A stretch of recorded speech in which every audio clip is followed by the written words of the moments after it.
जय श्री कृष्णा, श्री राधे राधे। आप सभी का चीनू ब्लॉग में स्वागत है। तो आज के दिन की शुरुआत होती है गौ माता को छोड़कर, क्योंकि पानी गिरा था रात में तो पूरी जो गौशाला है वो गीली हो गई। ओले भी गिरे थे, मौसम बहुत गड़बड़ था और लाइट भी नहीं थी। अभी क्योंकि फसल खेतों में है नहीं तो गाय लगाने के बाद दूध लगा लिया, उसके बाद मैंने फिर गाय को पानी पिला के छोड़ दिया। मौसम तो बहुत ही ठंडा था, धूप का भी कोई अता पता नहीं था। बहुत लेट धूप निकली थी मगर निकली ज़रूर थी।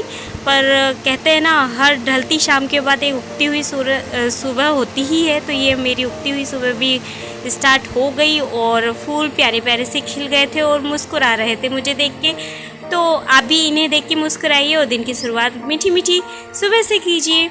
तो सुबह जब दिन ही इतना अच्छा खिला खिला सा था तो फिर मन में कुछ अलग हटके बनाने का हुआ, तो मैंने बनाने का सोचा पनीर की सब्ज़ी।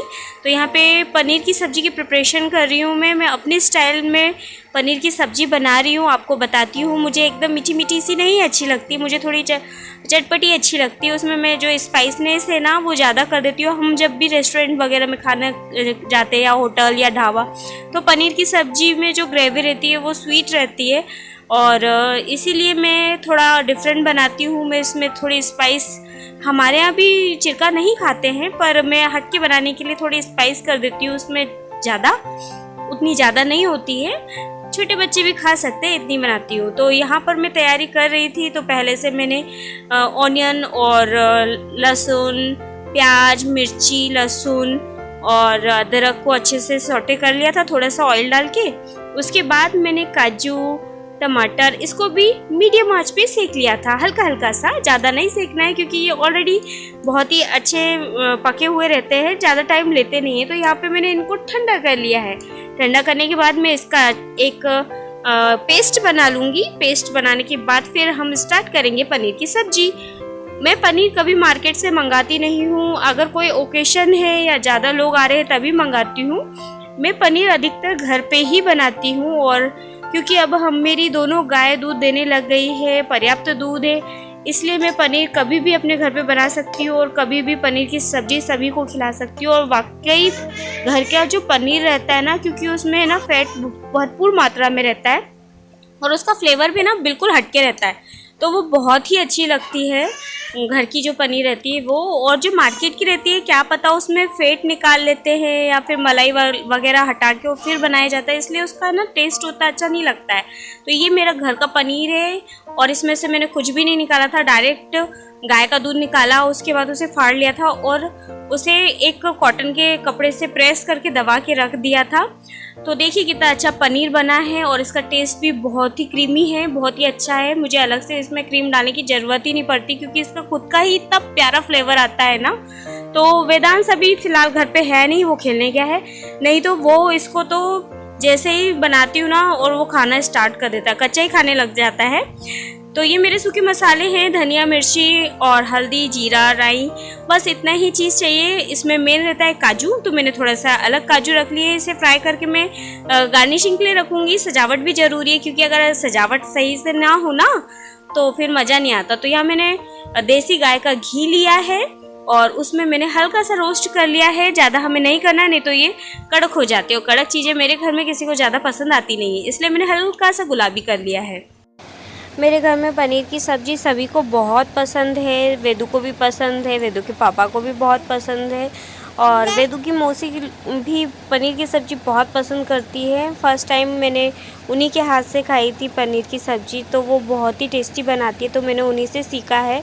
पर कुछ डिफरेंट चीज़ें हैं जो मेरी पनीर की सब्ज़ी में को हट के बनाती है।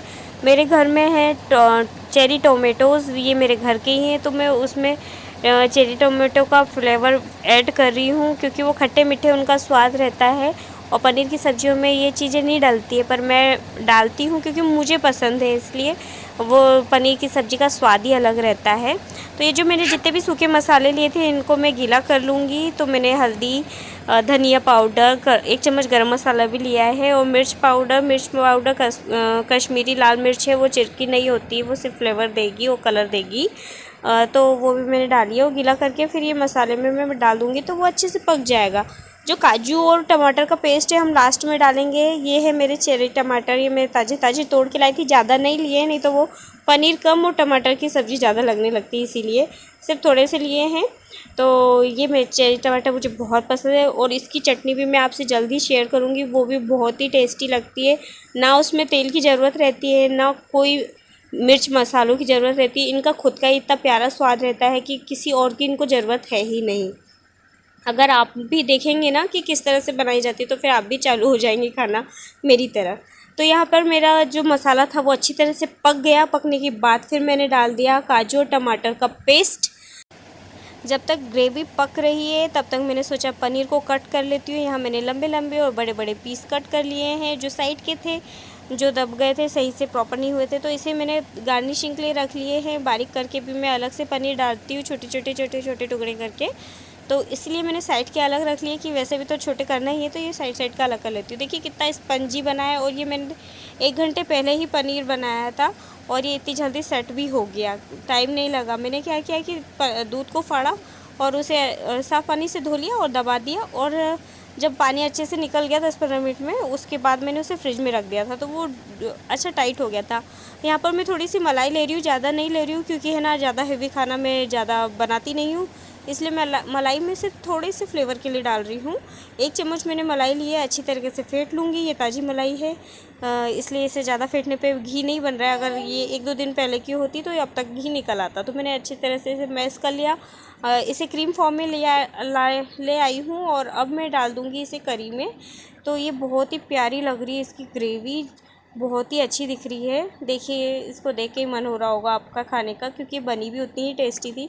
तो मैं यहाँ पे मलाई डाल दूँगी इसके बनने के बाद, जब मुझे उतारना रहेगा ना कि हाँ ये कंप्लीट हो गई है, तब डलती है। मैंने टेस्ट के लिए थोड़ा सा दही भी लिया है, तो वो भी मैंने है ना थोड़ा सा ही लिया, ज़्यादा नहीं लिया है, क्योंकि उसकी आवश्यकता नहीं थी। पर फिर भी सारे फ्लेवर आपस में घुल मिल जाए, इसलिए मैं 1 चम्मच दही लूँगी। ये खट्टा बिल्कुल भी नहीं है और ताज़ा दही है। इसे मैंने अच्छी तरह से फेंट लिया है। फेंटने के बाद डालना चाहिए, अगर हम ऐसे ही डाल देंगे तो फिर वो फटा फटा सा बिल्कुल अच्छा नहीं दिखेगा। इसे जो ग्रेवी है इसका कलर भी उभर के आता है और बहुत ही अच्छी दिखती है। और ये सब पकने के बाद मैंने फिर टोमेटोज़ डाल दिए, क्योंकि ऑलरेडी इतने ज़्यादा पके हुए हैं कि इन्हें ज़्यादा पकाने की ज़रूरत नहीं है। तो यहाँ मेरी पनीर की सब्ज़ी हो गई है कंप्लीट। अब इसमें पनीर डालना बाकी था, तो वो भी मैंने डाल दिया है। बस इसे झटपट से खाने का इंतज़ार है। मेरे घर में सभी को बहुत पसंद है। ये कंप्लीट हो चुकी है, बस फटाफट से मेरे को थाली लगानी है और सबको सर्व करनी है। तो मैं करती हूँ मेरे पनीर को एंजॉय। आप सभी को प्रेम से भरा श्री राधे राधे। जय श्री कृष्णा।